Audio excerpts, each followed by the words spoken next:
legal solutions. Know the law. Know your rights.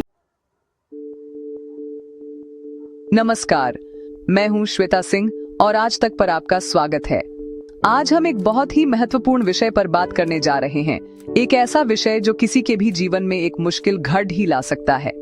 हम बात करेंगे भारत में आपराधिक मामला यानी क्रिमिनल केस दर्ज करने की पूरी प्रक्रिया के बारे में। ये एक ऐसा रास्ता है जिस पर चलने से कई लोग डरते हैं। उन्हें लगता है कि ये बहुत जटिल है, बहुत मुश्किल है। लेकिन सच तो ये है कि कानून ने आपको अधिकार दिया है और सही जानकारी के साथ आप न्याय की इस लड़ाई को लड़ सकते हैं।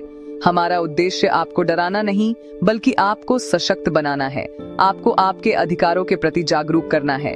कई बार जब हमारे साथ या हमारे किसी प्रियजन के साथ कोई अपराध होता है तो हम समझ नहीं पाते कि कहां जाए, किससे बात करें और पहला कदम क्या उठाएं।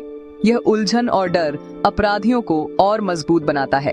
इसलिए यह जानना बेहद जरूरी है कि भारतीय कानून व्यवस्था आपको न्याय दिलाने के लिए कैसे काम करती है।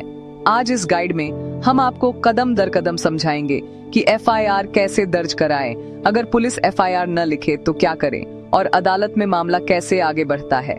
ये जानकारी आपकी ताकत है, आपका हथियार है। सोचिए, अगर आपके साथ कोई अन्याय हुआ है तो चुप बैठना कोई विकल्प नहीं है। न्याय की लड़ाई थोड़ी लंबी हो सकती है लेकिन नामुमकिन नहीं। इस पूरी प्रक्रिया में हम आपको बताएंगे कि आपके अधिकार क्या हैं, आपको कौन से दस्तावेज तैयार रखने चाहिए और एक मजबूत केस बनाने के लिए किन बातों का ध्यान रखना चाहिए। ये गाइड आपके लिए एक दोस्त की तरह काम करेगी जो आपको इस मुश्किल रास्ते पर रोशनी दिखाएगी। तो चलिए इस सफर की शुरुआत करते हैं और समझते हैं कि आप अपने हैक्यू के लिए कैसे लड़िए छिड़ सकते हैं। इस पूरी चर्चा में हम सरल भाषा का प्रयोग करेंगे ताकि कानून की जटिल बातें भी आपको आसानी से समझ आ सकें। हम आपको रोजमर्रा की जिंदगी से जुड़े उदाहरण देंगे जिससे आप हर पहलू को बेहतर तरीके से समझ पाएंगे। याद रखिए, कानून सबके लिए बराबर है और इसकी जानकारी ही आपको आत्मविश्वास देगी। जब आप अपने अधिकारों को जानेंगे तभी आप बिना डरे, बिना झिझके न्याय के दरवाजे पर दस्तक दे पाएंगे। चलिए मिलकर इस प्रक्रिया को समझते हैं। न्याय की लड़ाई का पहला और सबसे महत्वपूर्ण कदम है अपराध की प्रकृति को समझना। भारतीय कानून में अपराधों को मुख्य रूप से दो श्रेणियों में बांटा गया है: संज्ञेय अपराध कॉग्नाइजेबल ऑफेंसेस और असंज्ञेय अपराध नॉन कॉग्नाइजेबल ऑफेंसेस। इन दोनों के बीच का अंतर जानना आपके लिए बहुत जरूरी है, क्योंकि इसी से यह तय होता है कि आपका केस कैसे आगे बढ़ेगा और पुलिस की इसमें क्या भूमिका होगी। यह अंतर ही तय करता है कि पुलिस तुरंत कार्रवाई कर सकती है या उसे मजिस्ट्रेट की अनुमति का इंतजार करना होगा। इसलिए इसे ध्यान से समझना बहुत आवश्यक है। संज्ञेय अपराध यानी कॉग्नाइजेबल ऑफेंसेस वे गंभीर अपराध होते हैं जिनमें पुलिस बिना किसी वारंट के आरोपी को गिरफ्तार कर सकती है और बिना मजिस्ट्रेट की आज्ञा के जांच शुरू कर सकती है। ये ऐसे अपराध हैं जिन्हें समाज के लिए बड़ा खतरा माना जाता है। उदाहरण के तौर पर हत्या, बलात्कार, अपहरण, दहेज के लिए हत्या, चोरी और डकैती जैसे गंभीर मामले संज्ञेय अपराध की श्रेणी में आते हैं। जब आप ऐसे किसी अपराध की सूचना पुलिस को देते हैं तो पुलिस की यह जिम्मेदारी है कि वह तुरंत एफआईआर यानी प्रथम सूचना रिपोर्ट दर्ज करे। इसके विपरीत असंज्ञेय अपराध यानी नॉन कॉग्नाइजेबल ऑफेंसेस कम गंभीर प्रकृति के होते हैं। इन मामलों में पुलिस न तो बिना वारंट के किसी को गिरफ्तार कर सकती है और न ही मजिस्ट्रेट की अनुमति के बिना जांच शुरू कर सकती है। इन अपराधों को व्यक्तिगत प्रकृति का माना जाता है, जो सीधे तौर पर समाज को बड़े स्तर पर प्रभावित नहीं करते। इसके कुछ उदाहरण हैं: किसी को मामूली चोट पहुंचाना, धोखाधड़ी के कुछ मामले, मानहानि या फिर किसी को धमकी देना। जब आप ऐसे किसी अपराध की शिकायत लेकर पुलिस स्टेशन जाते हैं तो पुलिस एफआईआर दर्ज नहीं करती, बल्कि एनसीआर दर्ज करती है और आपको सलाह देती है कि आप अदालत में मजिस्ट्रेट के पास जाएं। यह समझना महत्वपूर्ण है कि आपका मामला किस श्रेणी में आता है। अगर आपके साथ कोई गंभीर अपराध हुआ है तो आपको सीधे पुलिस स्टेशन जाकर एफआईआर दर्ज करानी चाहिए। लेकिन अगर मामला कम गंभीर है तो आपको अदालत का रास्ता अपनाना होगा। कभी कभी पुलिस किसी गंभीर मामले को भी कम गंभीर बताकर टालने की कोशिश करती है, इसीलिए आपको इन दोनों के बीच का फर्क पता होना चाहिए। यह जानकारी आपको सही दिशा में पहला कदम उठाने में मदद करेगी और यह सुनिश्चित करेगी कि आपका समय और प्रयास व्यर्थ न जाए। जब कोई संज्ञेय अपराध होता है तो न्याय की प्रक्रिया की शुरुआत FIR यानी फर्स्ट इंफॉर्मेशन रिपोर्ट से होती है।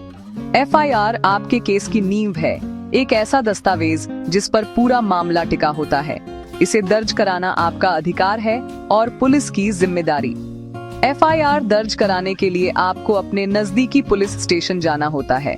कानून के अनुसार आप अपराध की सूचना लिखित या मौखिक किसी भी रूप में दे सकते हैं। अगर आप मौखिक रूप से जानकारी देते हैं तो पुलिस अधिकारी का यह कर्तव्य है कि वह उसे लिखे, आपको पढ़ कर सुनाए और फिर उस पर आपके हस्ताक्षर ले। FIR दर्ज कराते समय आपको कुछ बातों का विशेष ध्यान रखना चाहिए। सबसे पहले घटना का पूरा और सही विवरण दें। घटना कब हुई, कहां हुई और कैसे हुई, इसका स्पष्ट उल्लेख करें। यदि आप अपराधियों को जानते हैं तो उनके नाम और पते बताएं। अगर नहीं जानते तो उनका हुलिया, जैसे कि उनकी उम्र, कद, पहने हुए कपड़े या कोई विशेष पहचान चिन्ह बताने की कोशिश करें। घटना के समय यदि कोई गवाह मौजूद थे तो उनका भी जिक्र जरूर करें। जितनी विस्तृत और सटीक जानकारी आप देंगे, आपका केस उतना ही मजबूत बनेगा। घबराहट में कोई भी महत्वपूर्ण तथ्य बताना न भूलें। कानून आपको कुछ महत्वपूर्ण अधिकार भी देता है। FIR दर्ज कराने के बाद उसकी एक कॉपी मुफ्त में प्राप्त करना आपका कानूनी अधिकार है। पुलिस आपको ये कॉपी देने से मना नहीं कर सकती। इस कॉपी को संभाल कर रखें, क्योंकि यह भविष्य में आपके बहुत काम आएगी। इस पर एक यूनिक FIR नंबर और पुलिस स्टेशन की मुहर लगी होती है। इसके अलावा 0 FIR का एक महत्वपूर्ण प्रावधान भी है। इसका मतलब है कि अगर अपराध आपके पुलिस स्टेशन के क्षेत्र से बाहर हुआ है, तब भी आप किसी भी पुलिस स्टेशन में जाकर FIR दर्ज करा सकते हैं। वह पुलिस स्टेशन 0 FIR दर्ज करके मामले को संबंधित पुलिस स्टेशन में ट्रांसफर कर देगा। इससे आपको तुरंत मदद मिलती है और समय बर्बाद नहीं होता। यह याद रखना जरूरी है कि FIR दर्ज कराने में देरी न करें। जितनी जल्दी आप FIR दर्ज कराएंगे, सबूतों के नष्ट होने की संभावना उतनी ही कम हो जाएगी और पुलिस के लिए जांच करना उतना ही आसान होगा। देरी करने से आपके केस पर नकारात्मक प्रभाव पड़ सकता है और अदालत में आपसे देरी का कारण पूछा जा सकता है। इसलिए हिम्मत जुटाएं और बिना डरे, बिना देर किए अपने साथ हुए अन्याय की पहली सूचना पुलिस को दें। यही न्याय की ओर आपका पहला और सबसे मजबूत कदम है। कई बार ऐसा होता है कि आप एक संज्ञेय अपराध की शिकायत लेकर पुलिस स्टेशन जाते हैं, लेकिन पुलिस आपकी FIR दर्ज करने से मना कर देती है। यह एक गैर कानूनी काम है, लेकिन दुर्भाग्य से यह होता है। ऐसी स्थिति में आपको निराश होने या हार मानने की जरूरत नहीं है। कानून ने आपको इसका भी समाधान दिया है। अगर पुलिस आपकी FIR दर्ज करने से इनकार करती है, तो आपके पास एक शक्तिशाली विकल्प है। आप सीधे न्यायपालिका यानी मजिस्ट्रेट का दरवाजा खटखटा सकते हैं। यह आपका अधिकार है और इस रास्ते से भी न्याय की प्रक्रिया शुरू की जा सकती है। इसका पहला कदम यह है कि आप अपनी शिकायत को लिखित रूप में तैयार करें और उसे रजिस्टर्ड पोस्ट के माध्यम से उस क्षेत्र के पुलिस अधीक्षक या पुलिस उपायुक्त को भेजें। अपनी शिकायत में घटना का पूरा विवरण दें और यह भी बताएं कि संबंधित पुलिस स्टेशन ने आपकी FIR दर्ज करने से मना कर दिया है। कानून के अनुसार यदि पुलिस अधीक्षक या उपायुक्त को लगता है कि आपकी शिकायत में एक संज्ञेय अपराध का मामला बनता है, तो वे या तो खुद मामले की जांच कर सकते हैं या अपने अधीन किसी पुलिस अधिकारी को FIR दर्ज करके जांच करने का निर्देश दे सकते हैं। अगर पुलिस अधीक्षक या उपायुक्त के पास शिकायत भेजने के बाद भी कोई कार्रवाई नहीं होती है या यदि आपका मामला असंज्ञेय प्रकृति का है, तो आपका अगला कदम अदालत की ओर होना चाहिए। आप एक वकील की मदद से दंड प्रक्रिया संहिता की धारा 156(3) के तहत संबंधित मजिस्ट्रेट की अदालत में एक निजी शिकायत दर्ज कर सकते हैं।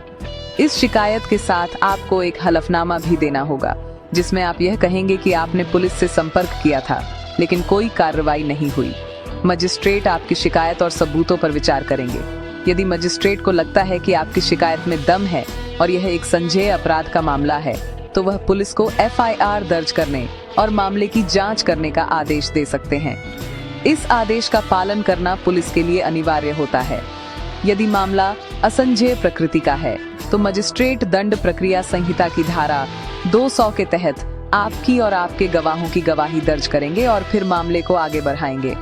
यह प्रक्रिया सुनिश्चित करती है कि पुलिस की निष्क्रियता न्याय के रास्ते में बाधा न बने और हर नागरिक को अपनी बात कहने का मौका मिले। एक बार जब आपकी एफआईआर दर्ज हो जाती है या मजिस्ट्रेट जांच का आदेश दे देते हैं, तो पुलिस की जांच प्रक्रिया शुरू हो जाती है। यह आपके केस का एक बहुत ही महत्वपूर्ण चरण है, क्योंकि इसी जांच के आधार पर यह तय होता है कि आरोपी के खिलाफ अदालत में मुकदमा चलाने के लिए पर्याप्त सबूत हैं या नहीं। जांच अधिकारी यानी इन्वेस्टिगेटिंग ऑफिसर की नियुक्ति की जाती है, जिसका काम होता है घटना से जुड़े सभी तथ्यों और सबूतों को इकट्ठा करना। इस पूरी प्रक्रिया में एक पीड़ित या शिकायतकर्ता के रूप में आपकी भूमिका भी बहुत अहम होती है। आपको जांच में पुलिस का पूरा सहयोग करना चाहिए। जांच के दौरान पुलिस कई तरह की कार्रवाइयां करती है। वे घटना स्थल का दौरा करते हैं और वहां से सबूत इकट्ठा करते हैं, जैसे कि कोई हथियार, खून के धब्बे या फिंगरप्रिंट्स। वे पीड़ित का बयान दर्ज करते हैं, जिसे सीआरपीसी की धारा 161 के तहत दर्ज किया जाता है। इसके अलावा वे चश्मदीद गवाहों के बयान भी लेते हैं। यदि जरूरत हो तो पुलिस पीड़ित की मेडिकल जांच भी कराती है, खासकर यौन उत्पीड़न या मारपीट जैसे मामलों में। आरोपी की तलाश की जाती है और यदि पर्याप्त संदेह हो तो उसे गिरफ्तार भी किया जा सकता है। पुलिस आरोपी से भी पूछताछ करती है और उसका पक्ष जानने की कोशिश करती है। एक शिकायतकर्ता के रूप में आपको जांच प्रक्रिया पर नजर रखनी चाहिए। आप जांच अधिकारी से समय समय पर मिलकर अपने केस की प्रगति के बारे में जानकारी ले सकते हैं। यदि आपके पास कोई नया सबूत या जानकारी आती है तो उसे तुरंत जांच अधिकारी को सौंपें। यदि आपको लगता है कि जांच सही दिशा में नहीं हो रही है या इसमें अनावश्यक देरी हो रही है, तो आप वरिष्ठ पुलिस अधिकारियों से या अदालत से भी शिकायत कर सकते हैं। आपका सक्रिय रहना जांच को सही तरीके से आगे बढ़ाने में मदद करता है। जांच पूरी होने के बाद पुलिस एक अंतिम रिपोर्ट तैयार करती है, जिसे चार्जशीट या आरोप पत्र कहा जाता है। यदि पुलिस को आरोपी के खिलाफ पर्याप्त सबूत मिलते हैं तो वे सीआरपीसी की धारा 173 के तहत चार्जशीट बनाकर मजिस्ट्रेट की अदालत में पेश करते हैं। इस चार्जशीट में एफआईआर की कॉपी, गवाहों के बयान, मेडिकल रिपोर्ट और अन्य सभी सबूत शामिल होते हैं। यदि पुलिस को पर्याप्त सबूत नहीं मिलते हैं तो वे एक क्लोजर रिपोर्ट दाखिल कर सकते हैं। चार्जशीट दाखिल होने के बाद मामला अदालत में पहुंच जाता है और मुकदमे की प्रक्रिया शुरू होती है। जब पुलिस अदालत में चार्जशीट दाखिल कर देती है तो मामले का असली सफर अदालत में शुरू होता है। यह एक लंबी और कई चरणों वाली प्रक्रिया है, लेकिन हर चरण न्याय सुनिश्चित करने के लिए बनाया गया है। सबसे पहले मजिस्ट्रेट चार्जशीट और उसके साथ संलग्न सभी दस्तावेजों का अध्ययन करते हैं। इसे संज्ञान लेना कहते हैं। अगर मजिस्ट्रेट को लगता है कि आरोपी के खिलाफ मुकदमा चलाने के लिए प्रथम दृष्टा मामला बनता है, तो वे मामले का संज्ञान लेते हैं और आरोपी को अदालत में पेश होने के लिए समन या वारंट जारी करते हैं। आरोपी के अदालत में पेश होने के बाद आरोप तय करने का चरण आता है। इस स्तर पर अदालत अभियोजन पक्ष और बचाव पक्ष दोनों की दलीलें सुनती है। अदालत यह देखती है कि चार्जशीट में दिए गए सबूतों के आधार पर आरोपी के खिलाफ कौन कौन सी धाराओं में आरोप बनते हैं। इसके बाद अदालत औपचारिक रूप से आरोप तय करती है और उन्हें आरोपी को पीआरएच कर सुनाया और समझाया जाता है। आरोपी से पूछा जाता है कि क्या वह अपना गुनाह कबूल करता है या मुकदमा लड़ देना चाहता है। अगर आरोपी गुनाह कबूल नहीं करता तो मुकदमा आगे बढ़ता है। इसके बाद सबसे महत्वपूर्ण चरण आता है साक्ष्य का। सबसे पहले अभियोजन पक्ष यानी सरकारी वकील अपने गवाहों को पेश करता है, जिसमें पीड़ित, चश्मदीद गवाह, डॉक्टर और जांच अधिकारी शामिल हो सकते हैं। इन गवाहों से पहले सरकारी वकील सवाल पूछते हैं और फिर बचाव पक्ष के वकील उनसे जिरह करते हैं। जिरह का उद्देश्य गवाह के बयान की सच्चाई को परखना होता है। अभियोजन पक्ष के सभी गवाहों के बयान पूरे होने के बाद आरोपी का बयान सीआरपीसी की धारा 313 के तहत दर्ज किया जाता है, जिसमें अदालत उससे अभियोजन पक्ष द्वारा पेश किए गए सबूतों के बारे में सवाल पूछती है। अंत में बचाव पक्ष को अपने पक्ष में सबूत और गवाह पेश करने का मौका दिया जाता है। इसके बाद दोनों पक्ष अपनी अंतिम दलीलें अदालत के सामने रखते हैं। सभी सबूतों, गवाहों के बयानों और दोनों पक्षों की दलीलों पर विचार करने के बाद न्यायाधीश अपना फैसला सुनाते हैं, जिसे निर्णय कहा जाता है। यदि आरोपी दोषी पाया जाता है तो सजा की मात्रा पर बहस होती है और फिर उसे सजा सुनाई जाती है। अगर आरोपी निर्दोष पाया जाता है तो उसे बरी कर दिया जाता है। यह पूरी प्रक्रिया न्याय के सिद्धांतों का पालन करते हुए पूरी की जाती है। किसी भी कानूनी लड़ाई में दस्तावेज आपके सबसे बड़े हथियार होते हैं। सही और व्यवस्थित दस्तावेज आपके केस को मजबूत बनाते हैं और अदालत में आपकी बात को साबित करने में मदद करते हैं। जब आप एक आपराधिक मामला दर्ज कराने की तैयारी कर रहे हों, तो आपको कुछ आवश्यक दस्तावेजों को इकट्ठा और व्यवस्थित कर लेना चाहिए। यह तैयारी न केवल आपके वकील की मदद करेगी, बल्कि पूरी प्रक्रिया को भी सुगम बनाएगी।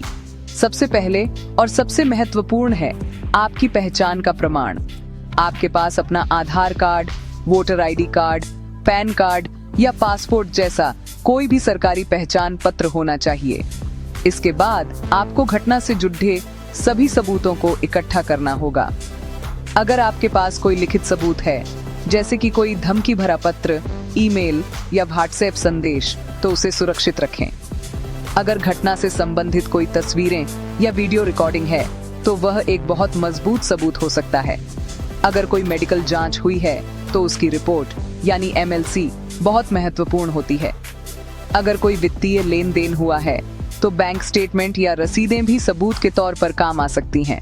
ये सभी दस्तावेज आपकी कहानी को प्रमाणित करते हैं और उसे विश्वसनीयता प्रदान करते हैं। एक और महत्वपूर्ण दस्तावेज है गवाहों की सूची। आपको उन सभी लोगों की एक सूची बनानी चाहिए जिन्होंने घटना को देखा है या जिन्हें घटना के बारे में कोई जानकारी है। इस सूची में उनके पूरे नाम, पते और संपर्क नंबर होने चाहिए। यह सूची जांच के दौरान, पुलिस के और मुकदमे के दौरान आपके वकील के बहुत काम आएगी। गवाहों के बयान आपके केस को मजबूती प्रदान करते हैं, इसलिए उनकी पहचान करना और उनकी जानकारी को सहेजना बहुत जरूरी है। समय पर सही गवाह पेश करना केस का रुख बदल सकता है। अगर आपने मामला शुरू करने से पहले आरोपी को कोई कानूनी नोटिस भेजा है, तो उस नोटिस की एक प्रति और उसे भेजने की रसीद भी संभाल कर रखें। FIR की कॉपी, जिसे आपने पुलिस स्टेशन से प्राप्त किया था, सबसे महत्वपूर्ण दस्तावेजों में से एक है। अगर आपने ASP को या अदालत में कोई शिकायत दर्ज की है, तो उसकी भी एक कॉपी अपने पास रखें।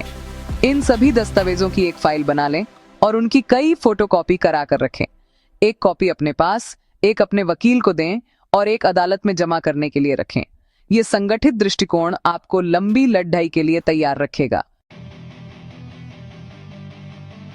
जब आप एक आपराधिक मामले में शिकायतकर्ता या पीड़ित होते हैं, तो भारतीय कानून आपको कई अधिकार देता है। ये अधिकार आपकी सुरक्षा और न्याय की प्रक्रिया में आपकी सक्रिय भागीदारी सुनिश्चित करने के लिए बनाए गए हैं। इन अधिकारों को जानना आपके लिए एक ढाल की तरह काम करता है, जो आपको सिस्टम की जटिलताओं से बचाता है और आपको सशक्त महसूस कराता है। सबसे पहला और बुनियादी अधिकार है FIR की एक मुफ्त कॉपी प्राप्त करना। जैसा कि हमने पहले भी चर्चा की, पुलिस आपको यह कॉपी देने के लिए बाध्य है। यह आपके मामले की आधिकारिक शुरुआत का प्रमाण है। आपका एक और महत्वपूर्ण अधिकार है अपने मामले की प्रगति के बारे में जानकारी प्राप्त करना। आप जांच अधिकारी से मिलकर या RTI के माध्यम से जांच की स्थिति के बारे में पूछ सकते हैं।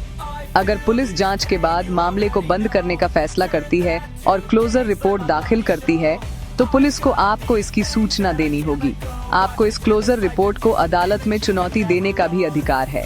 आप अदालत में एक विरोध याचिका दायर कर सकते हैं और अदालत से मामले को फिर से खोलने का अनुरोध कर सकते हैं। अगर आप आर्थिक रूप से कमजोर हैं और वकील का खर्च नहीं उठा सकते, तो आपको मुफ्त कानूनी सहायता पाने का अधिकार है। आप जिला विधिक सेवा प्राधिकरण से संपर्क कर सकते हैं, जो आपको सरकारी खर्चे पर एक वकील उपलब्ध कराएगा। इसके अलावा कुछ अपराधों के पीड़ितों को सरकार से मुआवजा पाने का भी अधिकार है।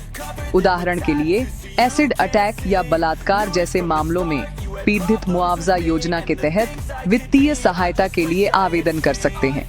यह अधिकार आपको अपराध के कारण हुए नुकसान की भरपाई में मदद करता है। आपकी सुरक्षा भी एक महत्वपूर्ण अधिकार है। अगर आपको आरोपी या उसके साथियों से किसी भी प्रकार की धमकी मिल रही है, तो आप अदालत से सुरक्षा की मांग कर सकते हैं। अदालत पुलिस को आपको सुरक्षा प्रदान करने का निर्देश दे सकती है। अंत में, अगर आप निचली अदालत के फैसले से संतुष्ट नहीं हैं, तो आपको उच्च न्यायालय और फिर सर्वोच्च न्यायालय में अपील करने का अधिकार है। ये सभी अधिकार यह सुनिश्चित करने के लिए हैं कि न्याय की लड़ाई में आप अकेले और असहाय महसूस न करें और आपको न्याय मिलने की पूरी संभावना हो। अब जब हमने पूरी प्रक्रिया को समझ लिया है, तो आइए कुछ व्यावहारिक बातों पर ध्यान दें जो आपके केस को मजबूत बनाने में मदद कर सकती हैं। सबसे पहली और जरूरी सलाह है कि आप शांत और संयमित रहें। कानूनी प्रक्रिया अक्सर धीमी और थका देने वाली हो सकती है। इसमें धैर्य रखना बहुत जरूरी है। हर छोटी बड़ी घटना, बातचीत और जानकारी को एक डायरी में लिखने की आदत डालें। तारीख और समय के साथ सब कुछ नोट करें। यह डायरी भविष्य में आपके और आपके वकील के लिए एक महत्वपूर्ण संदर्भ बिंदु बन सकती है, जिससे आप कोई भी विवरण भूलेंगे नहीं। दूसरी व्यावहारिक सलाह है कि आप अपने मामले के बारे में हर किसी से बात न करें। केवल अपने वकील और भरोसेमंद परिवार के सदस्यों के साथ ही जानकारी साझा करें। सोशल मीडिया पर या सार्वजनिक रूप से मामले के बारे में पोस्ट करने से बचें, क्योंकि आपकी कही हुई किसी भी बात का इस्तेमाल आपके खिलाफ किया जा सकता है। सबूतों को बहुत सावधानी से संभाल कर रखें। किसी भी मूल दस्तावेज को किसी को न दें। हमेशा फोटोकॉपी ही दें। अपने सभी दस्तावेजों की डिजिटल कॉपी बनाकर ईमेल या क्लाउड स्टोरेज पर भी सुरक्षित रखें। यह आपको किसी भी आकस्मिक नुकसान से बचाएगा। इस पूरी यात्रा में एक अच्छे और अनुभवी वकील की भूमिका को नजरअंदाज नहीं किया जा सकता। एक अच्छा वकील न केवल कानून का जानकार होता है, बल्कि वह आपको पूरी प्रक्रिया के दौरान सही मार्गदर्शन भी देता है। वह आपको कानूनी दांव पेंच समझाता है, आपके दस्तावेज तैयार करने में मदद करता है और अदालत में आपकी आवाज बनता है। वकील का चुनाव करते समय जल्दबाजी न करें। ऐसे वकील को चुनें जिन्हें आपराधिक मामलों का अच्छा अनुभव हो और जिनकी प्रतिष्ठा अच्छी हो। आप अपने दोस्तों या परिवार से सिफारिशें ले सकते हैं।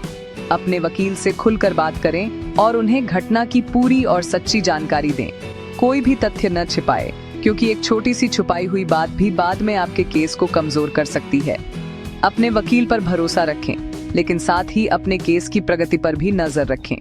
उनसे नियमित रूप से सवाल पूछें और अपडेट लेते रहें। याद रखें, यह आपकी लाडीढाई है और आपका वकील इसमें आपका सबसे बड़ा सहयोगी है। सही कानूनी सलाह और एक सक्षम वकील के साथ आप इस मुश्किल रास्ते को आत्मविश्वास के साथ पार कर सकते हैं और न्याय की उम्मीद कर सकते हैं।